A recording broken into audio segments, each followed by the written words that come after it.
Hi folks, there's been a lot of talk about chips and what's the best way to cook chips in the Foodi. So I have one of the 7-in-1 Foodies, the 450s, and I'm going to try and do chips. So all I've done so far is I have chopped some potatoes and chopped them into chips, and I then soaked them in water for about 45 minutes. And so again, just potatoes in water, 45 minutes. So after that, I then took them out of the water and I put them onto just a drying cloth and I dried them. And next I put them in the Foodi. Okay, so there's 220 mils of water at the bottom of the Foodi. I'm using the crisp basket and the large tub. Okay, and the chips are in. So the chips basically aren't in the water, okay? They're just sitting out of the water. Next, I've put it on pressure and for 2 minutes. So I'm gonna add the lid, put the lid on, put it around the seal, and I'm gonna start the pressure washer on 2 minutes, like I said before. And start, and we'll see what happens in a moment. Okay, so the pressure cooker's finished, so I'm gonna release the pressure out of it. I put a tea towel over it, stops the steam going everywhere. Okay, so steam's finished. So they're now parboiled, basically, they're pressure cooked.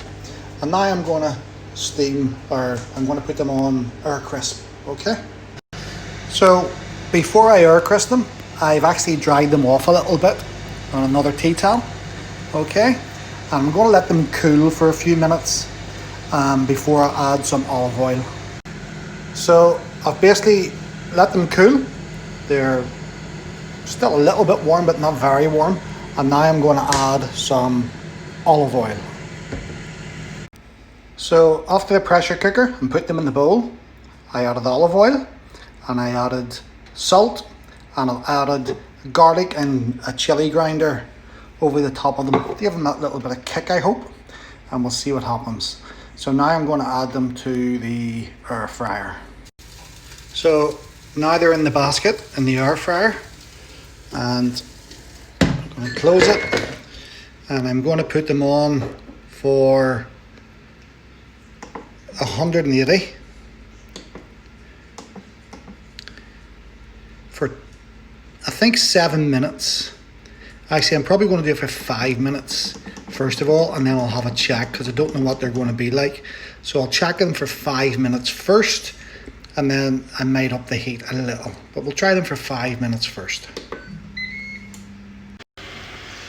So we've just tried them for 5 minutes and no, they're not ready yet. So I'm going to up the heat now to 200.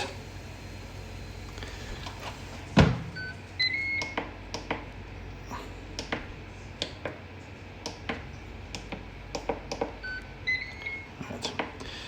If we can get it.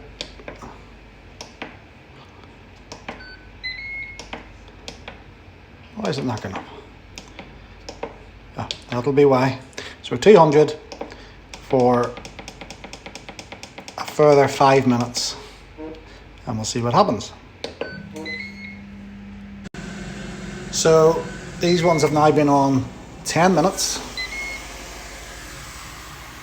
and they're only starting to brown now, really.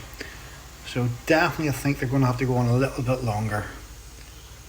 So again, we'll have them on for 200 for a further 5 minutes. So I've just checked them again, they're still not ready, but this time I give them a little shake around to see if it'll even them up a bit further.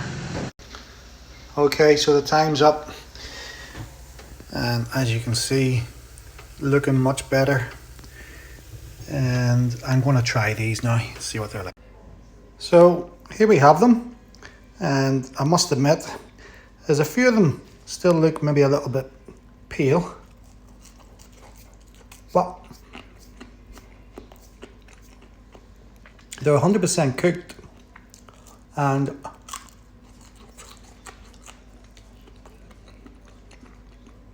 they actually taste pretty good. And they do have a little bit of kick. So folks, I'm going to try them another way in a moment, but I just thought I would show you how to do them this way here. I hope you enjoyed the video. Enjoy. Bye bye.